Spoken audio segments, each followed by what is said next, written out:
Okay, guys. So, wanted to make a video today about the outlook on the entire Jacksonville Jaguars defense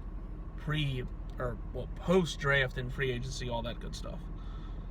Now, let's begin. We'll start how 2019 ended. We pretty much know that the Jaguars' run defense was god awful. Our linebacker core was a complete fucking shit show, especially when Miles Jack was injured. And it was a rotating door of defensive tackles, and it just went to shit. But the only things we did do well on defense was get after the quarterback, and when everyone was healthy, had decent secondary play.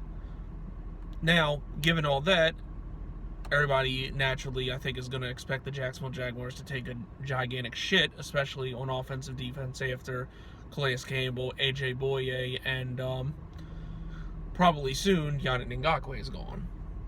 Well, that's actually not going to be the case, because I will say this for Dave Caldwell. Dave Caldwell, despite a lot of horrible things he has done, actually, I'll give him credit for the offseason he had. Other than the Calais Campbell trade, the offseason he had was very productive. So, from draft and free agency. Now, the biggest place you should see improvement is linebacker, especially with us switching to a 3-4. Joe Sherbert and Miles Jack will be in the middle, and obviously that's going to be better because it's more so because Joe Sherbert can now be the quarterback of the defense, and Miles Jack can kind of do what Miles Jack does best and use his athleticism and not have to worry about the strategic type of shit. Now, and of course, with linebackers now switching to a 3-4, Josh Allen, K'Lavon Chaisson are going to be the two outside linebackers, with Dwan Smoot and Taven Bryan as the ends most likely, and either Ronnie Gunter, Al Woods, or Devon Hamilton, whichever one they decide. All three will probably see time as in the middle as defensive tackle. This works in a lot of ways because now switching to a 3-4 solves a lot of problems, because most of the players that we have are more suited to play in a 3-4 defense. Pretty much assuming that Yannick Ngakoue isn't part of the major plans, the defense now kind of revolves around the two pass rushers, Josh Allen and K'Lavon Chaisson.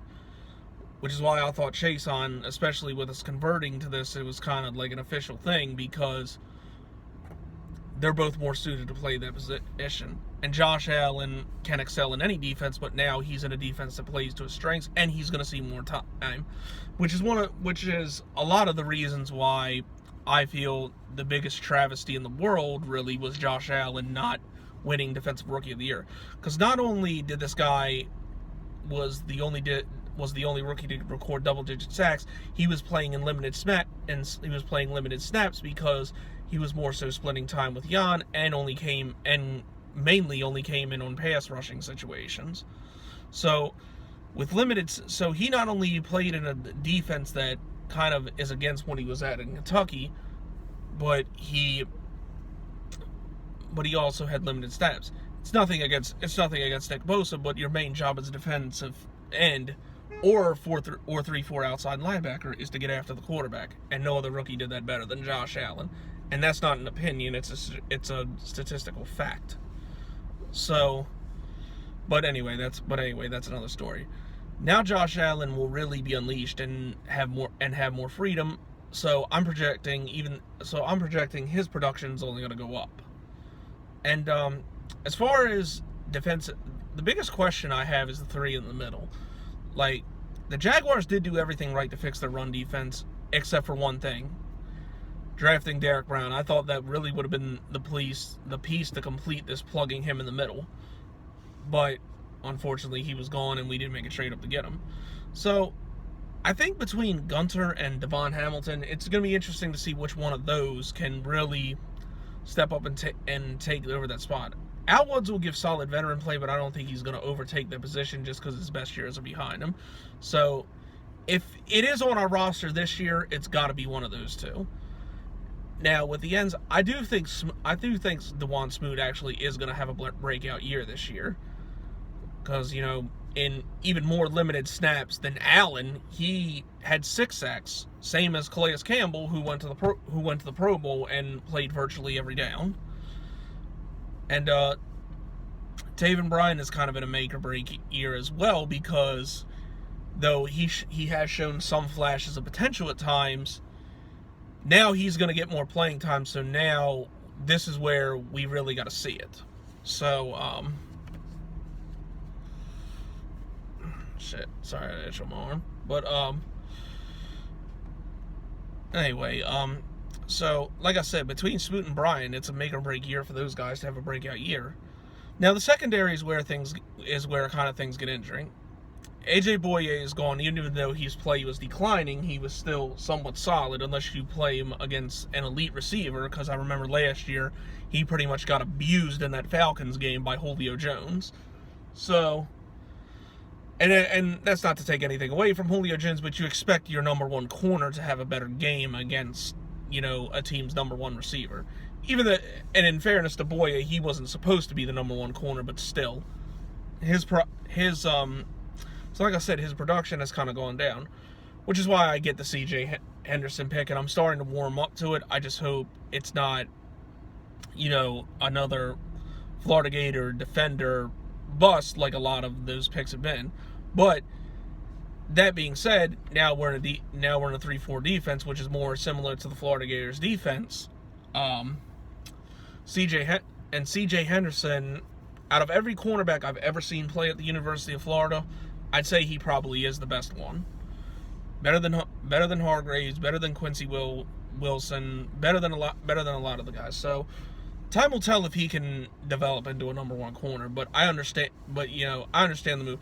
Personally, I would have taken Jerry Jeudy in the first round, and then waited in the second round to draft Christian Fulton.